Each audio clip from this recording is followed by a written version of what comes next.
Hi everyone. पिछले कुछ videos में मैंने पल्सिटिला के बहुत सारे मेंटल सिम्टम्स एंड बहुत सारे फिज़िकल सिम्टम्स आप लोग के साथ डिस्कस मैंने किया था।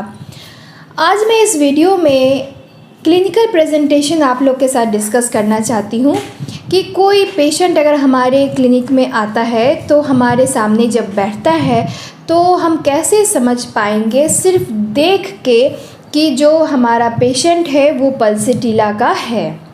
तो कुछ क्लिनिकल प्रेजेंटेशन देता है, यानी कि ऑब्जर्वेशन हम कर सकते हैं, देख के समझ सकते हैं कि हमारा जो पेशेंट है वो पल्सिटिला का है। तो आइए इस बात को समझते हैं कि अगर बड़ा आदमी होगा तो वो कैसा प्रेजेंटेशन हमारे सामने प्रस्तुत करेगा, अगर बच्चा होगा तो वो कैसे प्रेजेंट करेगा, पल्सिटिला कैसे अपने आप को हमारे सामने प्रेजेंट करेगी।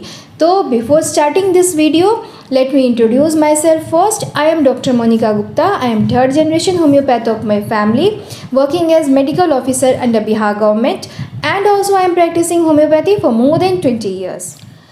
Now, first of all, let us understand about the clinical presentation of A women. अगर कोई औरत हमारे सामने आती है तो वो अपने आप को कैसे प्रेजेंट करेगी, यानी पल्सिटिला की अगर फीमेल आती है तो वो अपने आप को कैसे प्रेजेंट करेगी। तो फर्स्ट एंड फॉरमोस्ट हम लोग जानते हैं कि पल्सिटिला का जो पेशेंट होता है उसका वीपिंग मूड रहता है, वीपिंग टेंडेंसी रहता है।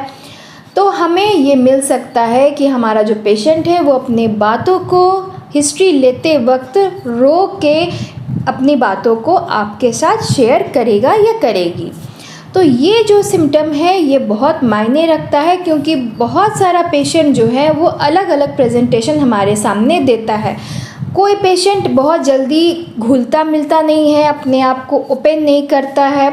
बहुत पेशेंट जो है वो आते के साथ ही बहुत इंट्रोवर्ट होता है तो नहीं घुलेगा, अगर एक्सट्रोवर्ट रहेगा तो एक ही आपके फर्स्ट मीटिंग के दौरान ही वो पेशेंट अपना सारा चीज़ आपके साथ शेयर कर लेगा। बहुत सारा अगर पेशेंट ऐसा होता है जो बहुत ही रूड होता है, बहुत पेशेंट होता है वो इतना ज़्यादा शाई रहेगा कि आपके साथ वो कुछ बात ही नहीं करेगा, है ना। तो इस तरीके का एरोगेंट पेशेंट भी होते हैं जो बहुत अड़ियल टाइप के रहेंगे, अपने आप को बहुत ज़्यादा सुप्रीमेसी में दिखाएंगे। तो इस तरह का कैरेक्टर्स जो होता है वो पेशेंट शो करते हैं, और ये बहुत ही पिक्यूलियर होता है क्योंकि हर पेशेंट एक दूसरे पेशेंट से अलग होता है।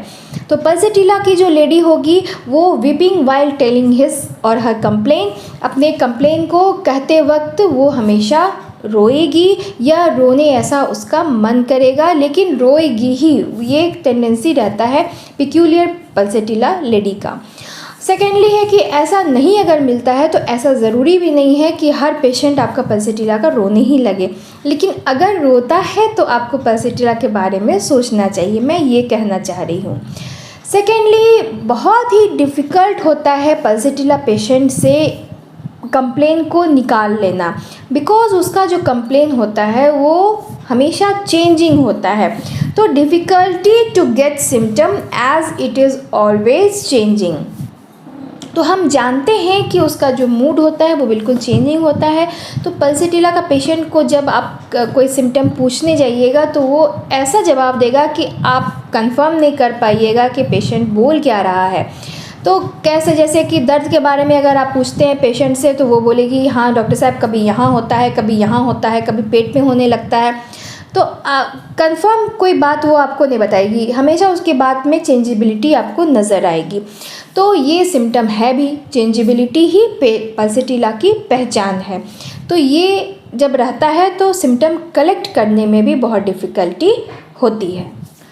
थर्डली, पल्सिटिला की जो पेशेंट होती है उसका एक कैरेक्टर होता है कि जब आप उससे हिस्ट्री लीजिएगा तो वो बताएगी कि मुझे थोड़ा थोड़ा सा भी दर्द जो है वो बर्दाश्त नहीं है, थोड़ा सा भी दुख जो है उसको बर्दाश्त नहीं है। कोई पुराना कोई बात है वो उसको पकड़ के बैठी है, छोटा सा कोई बात है। फॉर एग्ज़ाम्पल, अगर कोई कॉलेज गोइंग अगर लड़की है तो कहेगी कि कॉलेज में एक पार्टी था, फलना ने मुझे नहीं बुलाया, अब ये छोटी सी बात है और वो उसको पकड़ के बैठी है।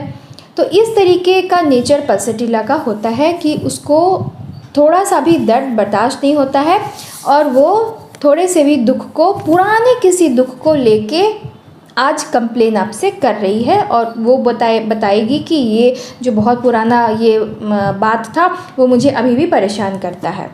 तो इस तरह का नेचर आपको मिलेगा पल्सेटिला का, बताते हुए आपको नज़र आएगी पल्सेटिला।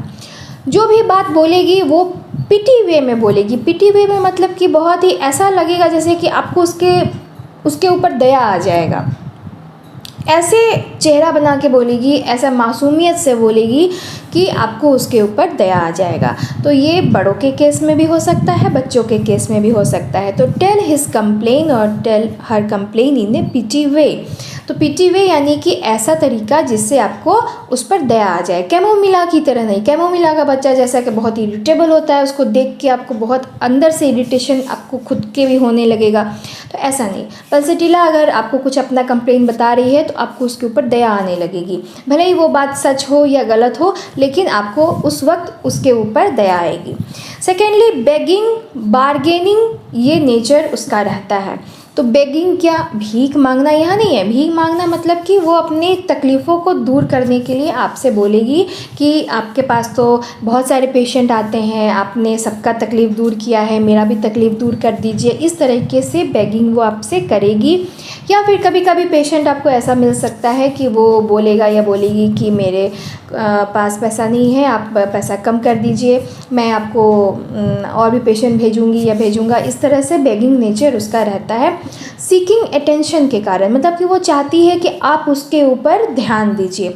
जैसे बाकी 10 पेशेंट बैठे हुए हैं और वो बैठी हुई है, तो वो चाहेगी कि सारे पेशेंट को जितना आप ध्यान दे रही हैं उससे अधिक आप उसके ऊपर ध्यान दीजिए। तो वो इस तरीके का एक्सप्रेस करेगी अपने आप को, फीलिंग ऐसा दिखाएगी कि मैं आपकी अपनी हूँ, मैं आपको जानती हूँ, मैं बहुत दिनों से आपसे परिचित हूँ। तो इस तरीके से बोल के वो आपका सिंपैथी गेन करना चाहेगी, ध्यान अपनी ओर आकृष्ट करना चाहेगी बेगिंग और बार्गेनिंग करके। तो इस तरीके का नेचर रहेगा। और है जैसे कि और वो कहेगी, मैंने आपको जैसा बताया कि मेरा जो दर्द है उसको आप ठीक कर दीजिए, मुझे छोटा सा भी दर्द है वो ज़्यादा लगता है। इस तरीके का बोलने का नेचर पेशेंट का रहेगा। ये सब कंप्लेन अगर आपको अपने पेशेंट में नज़र आता है तो आप पल्सेटिला के बारे में सोच सकते हैं। चलिए आप देखते हैं कि छोटा बच्चा अगर आपके पास आता है तो वो कैसे प्रेजेंट करेगा, आपको कैसे अपनी बातों को बताएगा। छोटा बच्चा अगर है तो पहले तो वो एकदम नहीं बोलेगा, ऐसा नहीं है। शुरुआत में हो सकता है कि बिल्कुल ना बोले, क्योंकि मेरे पास एक फिट्स का पेशेंट था, कन्वल्शन का। तो वो बच्चा जो था वो एक्चुअली मुझे लगा था कि और भी कोई मेडिसिन में जा सकता है, लेकिन जब मैंने उसका ये नेचर देखा, क्योंकि जब वो मेरे पास आया तो वो कुछ भी नहीं बोला। फर्स्ट मीटिंग में तो वो कुछ भी नहीं बोला। उसके बाद भी 2 मीटिंग के बाद भी वो कुछ नहीं बोलता था। मेरे पास आया, मैंने उससे जितना भी सवाल किया, एक बार भी उसने अपने मुंह से एक शब्द नहीं निकाला। सिर्फ वो, उसके फादर भी उससे पूछते थे तो वो घर पे बहुत बोलता होगा। फादर उसके बोले भी कि वो बहुत बोलता है। मैंने पूछा भी कि घर पे ही बोलता है कि ऐसे ही सबका जवाब देता है, तो नहीं मैडम, घर पे तो इतना बोलता है कि मैं क्या करूं। लेकिन यहाँ पे उसके फादर के पूछने के बावजूद भी वो कोई जवाब नहीं देता था, बस ऐसे हाँ नहीं। क्या खाया है आपने, तो हाँ नहीं। अब ये तो कोई सवाल मतलब हाँ ना बोलने वाला नहीं है। उसको तो बोलना चाहिए कि हाँ मैंने रोटी खाया है या चावल खाया, कुछ भी। तो इस तरीके के सवाल को भी वो सिर्फ नोडिंग में ही जवाब दे रहा था। बहुत है तो बस हाँ नहीं, हाँ नहीं। तो मैंने सोचा कि भाई ये जो सिम्टम है ये पल्सेटिला का है, और वो लड़का था और छोटा बच्चा, ये 10-12 साल का बच्चा है। तो मैंने सोचा कि भाई लड़का है, पल्सेटिला हम दे कि नहीं दे, मैं दूं कि नहीं दूं। मैं बहुत कन्फ्यूज़न में थी। लेकिन मैं ये सिम्टम जब देखिए, बाकी सारे सिम्टम भी पल्सेटिला से मैच कर रहे थे, लेकिन ये सिम्टम मैंने जब मार्क किया तो थर्ड प्रिस्क्रिप्शन में जाके मैंने उसे पल्सेटिला प्रिस्क्राइब किया था और बहुत बेहतरीन रिज़ल्ट मुझे उसके पल्सेटिला से मिला था। तो मैं इस सिम्टम को बहुत मार्क्ड वे में आपको बोलूँगी कि इसको रखिए कि ये पल्सेटिला का बहुत बेहतरीन सिम्टम है कि जो बच्चा है या बड़ा भी ऐसा कर सकता है, लेकिन अगर बच्चे अगर आपके पास आते हैं तो स्पेशली वो ऐसा बिहेव करते हैं कि मोनोसिलेबस में बोलेंगे, जैसे कि हाँ ना में जवाब देंगे, कुछ भी पूछिएगा लंबा आंसर भी पूछिएगा तो हाँ ना में ये नोडिंग करके जवाब भी नहीं देंगे, बस ऐसे करेंगे बस ऐसे जवाब देंगे। तो इस तरीके का नेचर रहता है और मतलब जवाब देना ही नहीं चाहेंगे, child doesn't want to answer, है ना, ये सिम्टम है इसका।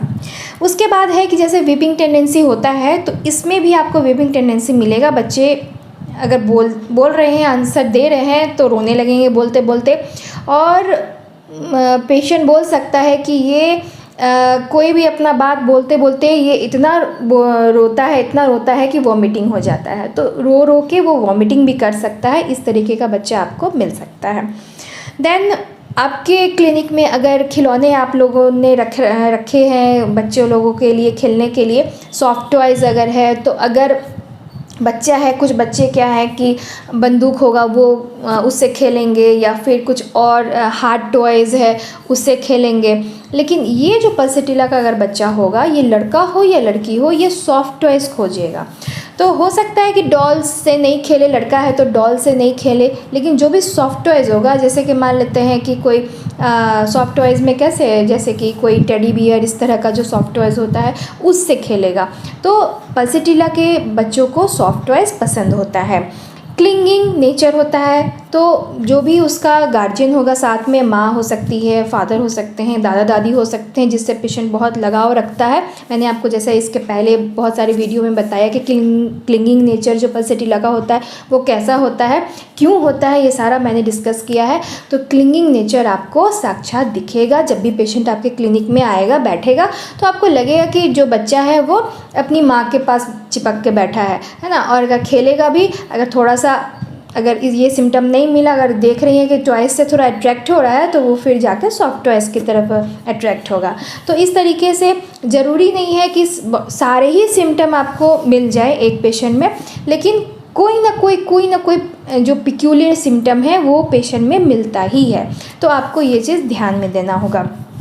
उसके बाद मैंने आपको जैसा इसके पहले बताया कि एडल्ट वाले में जो सिम्टम होता है कि पेशेंट जो है वो बहुत पीटी वे में आपको बताएगा, तो उसी तरह का बच्चा भी होगा। बच्चा भी अपना जो कंप्लेंट बताएगा ना, वो ऐसे बताएगा, जैसे रोएगा भी तो वो ऐसे रोएगा कि आपको उसके ऊपर दया आ जाएगी। तो speaks in the pity way, weeps in the pity way, तो ये पीटीनेस वाला जो नेचर है ना, ये पल्सेटिला का बहुत खास सिम्टम है और आपको इसके ऊपर ध्यान देना चाहिए। अगर ऐसा सिम्टम मिलता है तो पल्सेटिला प्रिस्क्राइब जरूर कर सकते हैं। टच मी नॉट बेबी होता है ये, जैसे पल्सेटिला का बेबी टच मी नॉट, मतलब कि उसको आप देख भी लीजिएगा ना तो वो छुप जाएगा, है ना। इस तरीके का साइनस उसमें रहता है साइलेशिया की तरह, लेकिन साइलेशिया पल्सेटिला से बिल्कुल अलग है। वो चिली पेशेंट है, ये हॉट पेशेंट है। बाकी बहुत सारी डिफ्रेंशिएशन है, वो बाद में हम डिस्कस करेंगे। लेकिन कहने का मतलब है कि साइनस उसमें रहता है और टच मी नॉट बेबी है, हमेशा रोने लगेगा। आप उसको ध्यान से अगर घूर के देख भी दीजिएगा तो वो रोना शुरू कर देगा। तो इस तरीके का पेशेंट आपको पल्सेटिला का मिलेगा। तो आशा करती हूँ कि ये वीडियो आपको अच्छा लगा होगा और आपके लिए बहुत हेल्पफुल भी रहेगा, क्योंकि ये सारी सिम्टम्स जो हैं ये मैं कलेक्ट करके आपके लिए इसलिए लाती हूँ ताकि होम्योपैथी को करने में आपको दिक्कत ना आए और क्लिनिकल प्रैक्टिस के दौरान आपको कुछ सहूलियत हो। क्योंकि मैंने जो भी अपने क्लिनिकल प्रैक्टिस के दौरान महसूस किया है, जिसको खास मैं मानती हूँ, वही आप लोग के साथ डिस्कस करती हूँ। तो मिलते हूँ अपनी नेक्स्ट वीडियो में। पल्सेटिला का 2 वीडियो और लगेगा ताकि आप पल्सेटिला को अच्छे से समझ पाइए, क्योंकि क्या होता है कि वीडियो लंबा हो जाता है और आप लोग देखते नहीं हैं। तो इसलिए मैं 2 वीडियो और लूँगी, थोड़ा सा समय आपका और लूँगी ताकि पल्सेटिला को मैं अच्छे से आप लोग को समझा पाऊँ। मिलती हूँ अपने नेक्स्ट वीडियो में, तब तक के लिए take care of yourself, be happy, healthy and smiling always. Thank you for watching.